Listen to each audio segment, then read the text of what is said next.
Very good morning, dear students. Welcome to e-learning classes of accountancy. In today's lecture, I am going to start interest on drawing of chapter 2, that is accounting for partnership firm fundamentals, part A, volume 1. In this lecture, I am going to cover topic interest on drawing. What is drawing? Drawing is a withdrawal by a partner of the firm for his personal use. That is called drawing. And the amount which he has withdrawn from the firm for his personal use, he has to pay some amount of interest on drawing on that till the amount is not deposited again in the firm. So interest on drawing is charged by the firm only when it is clearly mentioned in the partnership deed. But the first thing is interest on drawing is only charged when it is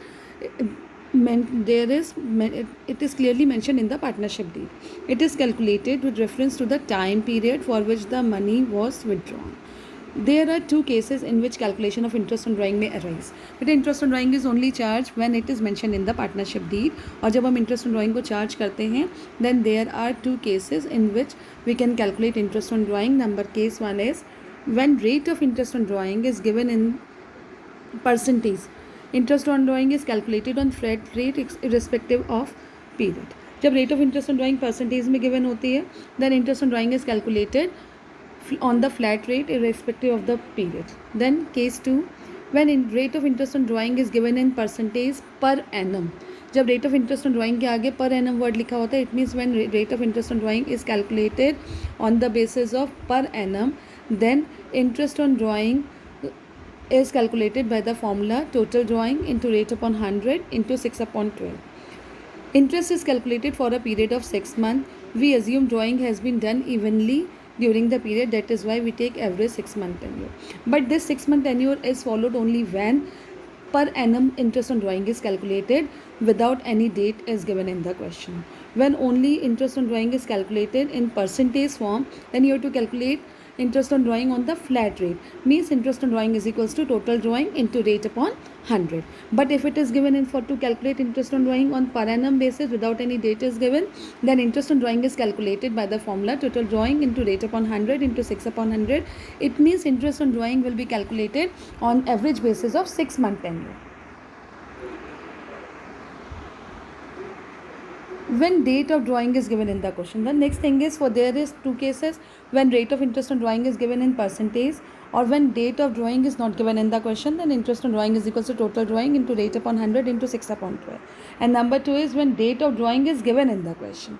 When date of drawing is given in the question, in that case interest on drawing is calculated by the formula total drawing into rate upon 100 into time left after drawing in months upon 12.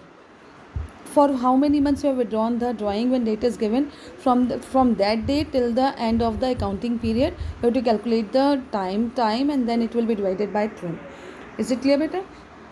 Now see the next method to calculate interest on drawing, that is case 3, when a different amount are withdrawn on different dates. But when you are withdrawing different amount on different dates, it means no equal amount of drawing is withdrawn on equal dates from the firm, then it is shown we have to find out drawing by two methods. If different amount is withdrawn by the partner on different dates, then drawing is calculated on by two methods, that is simple interest method and number 2 is product method. What is simple interest method? In this method, interest on drawing is calculated for each amount of drawing individually on the basis of period for which it remained withdrawn till the close of the accounting period. Means जब आपको interest drawing withdrawn given है question में, but date different है और amount भी अलग अलग दे रखी है. It for example April 1 में आपने withdrawn करा 20,000, then you have withdrawn in July 10,000, then you have withdrawn in September 30,000. It means different amount you have withdrawn from the firm on different dates. Then in this case you have to calculate interest on drawing by two methods. One is simple interest method and number 2 is product method. Simple interest method में आप interest on drawing को उसके time period के basis पे calculate करते हैं और जितना भी time उसका withdrawn के बाद बचता है till the closing of the accounting period into rate of interest upon 100 करते हैं. It means by simple interest method the formula is amount of drawing into rate upon 100 into months upon 12। इस basis पे आप calculate करते हैं bye simple interest method, amount of drawing into rate upon 100 into months upon 12। जितना months आपने, for example आपने जुलाई में अगर विड्रॉन करा है तो फ्रॉम जुलाई टू 31 मार्च, 1 जुलाई को अगर विड्रॉन करा, you have withdrawn 30,000 on 1 July, then July to 31 March, July अगस्त सितंबर अक्टूबर नवंबर दिसंबर जनवरी फरवरी मार्च, तो इट मीन्स इसका जो टाइम पीरियड हो गया दैट इज़ फॉर 9 मंथ्स। तो the method of calculating interest on drawing will be amount of drawing into rate upon 100 into months upon 12, जितने मंथ्स आपके लेफ्ट रहते हैं आफ्टर विड्रॉन, उस पर इंटरेस्ट चार्ज किया जाता है। Number 2 is product method. ये प्रोडक्ट मेथड भी तभी आपका अवेलेबल होगा एंड तभी एप्लीकेबल होगा when different amount of drawing is withdrawn from the firm on different dates. In this method, the amount of drawing are multiplied by the period for which it remained withdrawn during the period.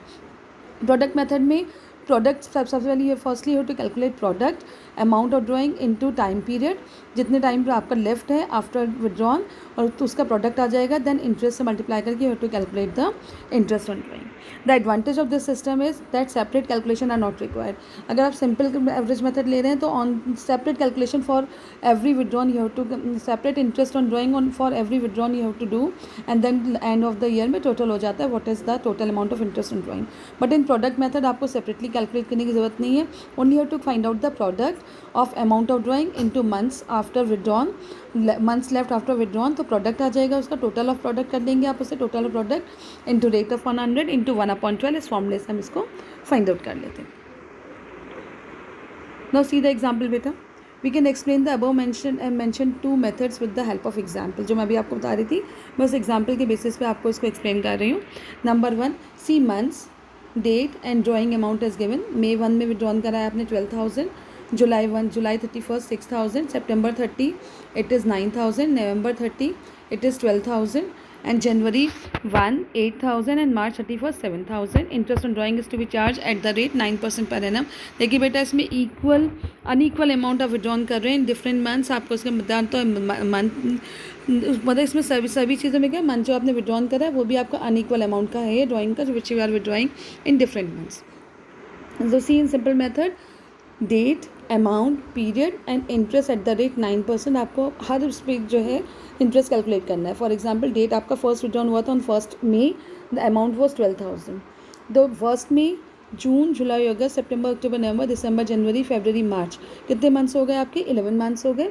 तो 12,000 into time period कितना हो गया आपका after withdrawn, that is 11 months. तो rate of interest कितना हो गया? 9%। तो आप you have to calculate like this, 12,000 into 11/12 into 9/100, तो अमाउंट इज़ 990।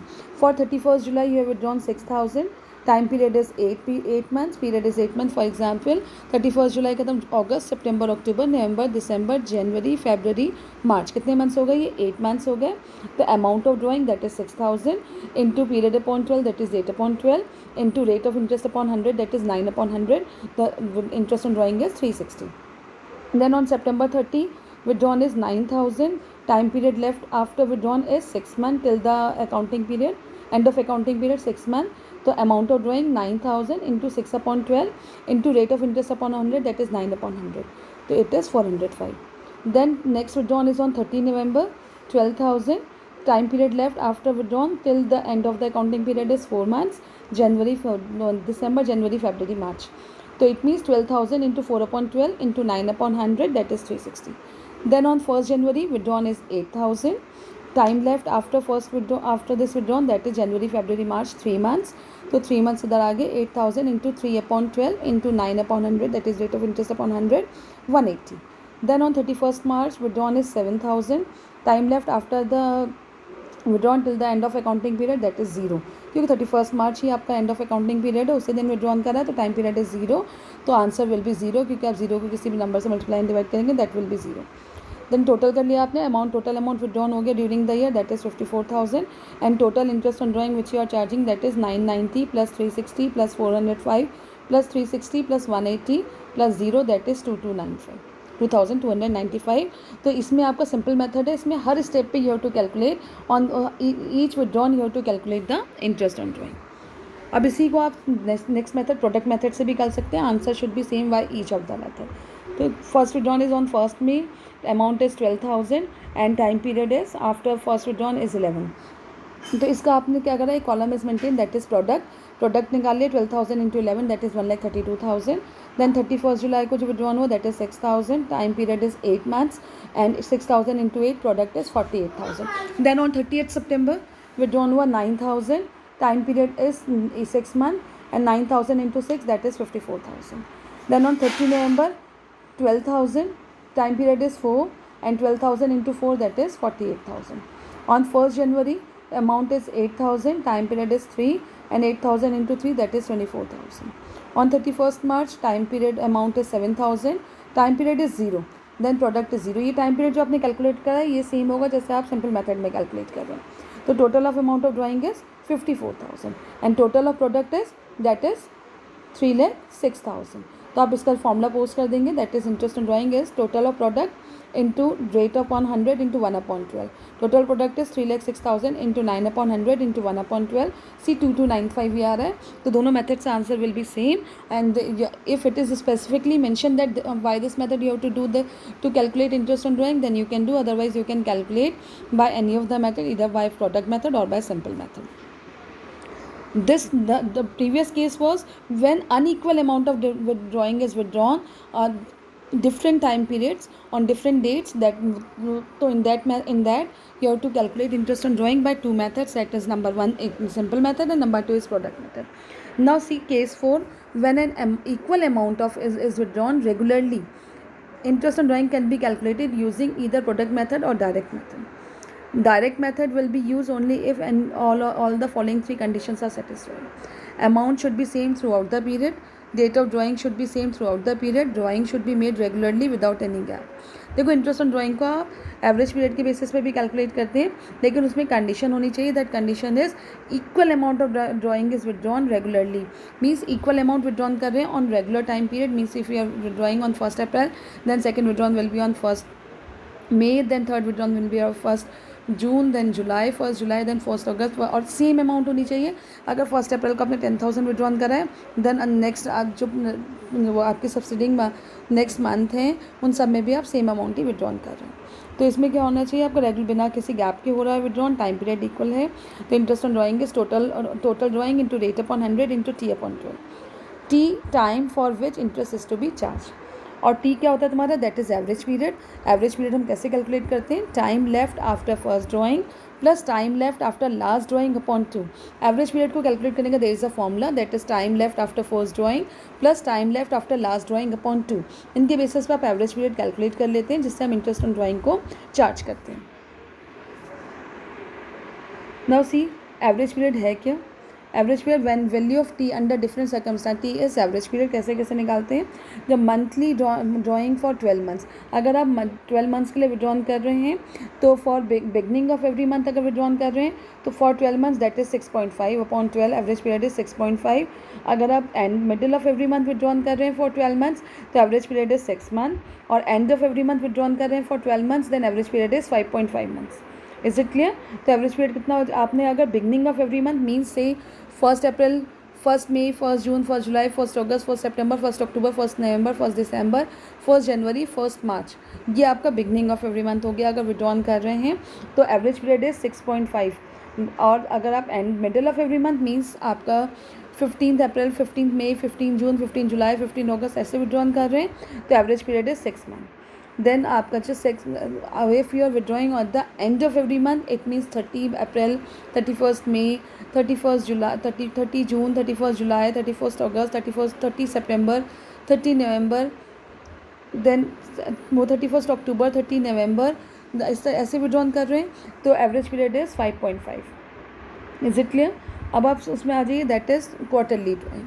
क्वार्टरली मतलब हर 3 months के बाद विड्रॉन हो रहा है. 1st April को विड्रॉन करा आपने, then next you have withdrawn on 1st July, then next withdrawn is 1st October, then next withdrawn is 1st January. Is it clear. तो आप ऐसे विड्रॉन कर रहे हैं क्वार्टर के बेसिस पर. तो और बिगनिंग में विड्रॉन करें मीन्स 1st April को विड्रॉन करा आपने, देन 1st April के बाद नेक्स्ट क्वार्टर जब आपका स्टार्ट हुआ तो उसके बिगनिंग में 1st July को विड्रॉन करो, देन नेक्स्ट क्वार्टर अक्टूबर में हुआ तो 1st October को विड्रॉन करो, देन नेक्स्ट क्वार्टर आपका जो है स्टार्ट हो गया फ्रॉम 1st January तो 1st January को विड्रॉन करा. तो beginning of every month every quarter withdrawn कर रहे हैं तो एवरेज पीरियड इज 7.5. क्या है उसका एवरेज पीरियड 7.5 है. Middle of each quarter withdrawn कर रहे हैं तो एवरेज पीरियड इज 6, और end of each quarter withdrawn कर रहे हैं that is 4.5। Middle of each quarter का मतलब क्या हो गया बेटा, कि आपने जो है अप्रैल मई जून 3 मंथ्स का क्वार्टर होता है, तो जो विड्रॉन हुआ मिडल में that is 15th of May. Then जुलाई अगस्त सितंबर 3 मंथ्स का क्वार्टर होता है, तो 15th अगस्त को आपने मिडल में विड्रॉन करा। देन अक्टूबर नवंबर दिसंबर 3 मंथ्स का क्वार्टर होता है, तो 15 नवंबर को विड्रॉन करा। देन जनवरी फरवरी मार्च 3 मंथ्स का क्वार्टर है, तो 15 फरवरी को विड्रॉन करा, दैट इज़ क्वार्टर। और एंड में जो विड्रॉन करा है that is end of one quarter. अप्रैल मई जून का क्वार्टर है, तो जून के एंड में that is on 30 June you have withdrawn. Then जुलाई अगस्त सितंबर 30 सितंबर, अक्टूबर नवंबर दिसंबर 30 नवंबर, 31 दिसंबर। देन जनवरी फरवरी मार्च 31 मार्च, ऐसे विड्रॉन कर रहे हैं। तो एवरेज पीरियड कितना आ गया आपका 6 मंथ जब मिडल में विड्रॉन कर रहे हैं, और जब आपके and of every quarter withdrawn कर रहे हैं तो 4.5 हो जाते हैं। अगर आप हाफ ईयरली विड्रॉन कर रहे हैं for half yearly drawing for 12 months, which means आप अगर 6 मंथ के लिए विड्रॉन कर रहे हैं या 9 मंथ्स के लिए विड्रॉन कर रहे हैं, तो 9 मंथ्स के लिए अगर आपने हाफ ईयरली ड्राइंग विड्रॉन कर लिया फॉर 12 मंथ्स, तो उसमें आपका 9 beginning of every month for 6 month, in the beginning of 6 month, then 6 के मिडल में ऑफ 6 मंथ में 6 हो गया तुम्हारा, then end of every month हो गया 3। और जब आप 6 मंथ के लिए विड्रॉन कर रहे हैं, monthly drawing for 6 month, last 6 months के लिए विड्रॉन कर रहे हैं, तो बिगनिंग ऑफ एवरी मंथ अगर विड्रॉन कर रहे हैं that is 3.5, then middle of every month withdrawn कर रहे हैं that is 3, and end of every month withdrawn कर रहे हैं तो that is 2.5। But learn the table and numericals I will explain you in the Zoom class, and the solution will be provided to you. Thank you beta, I hope you all understand. Thank you, have a nice day.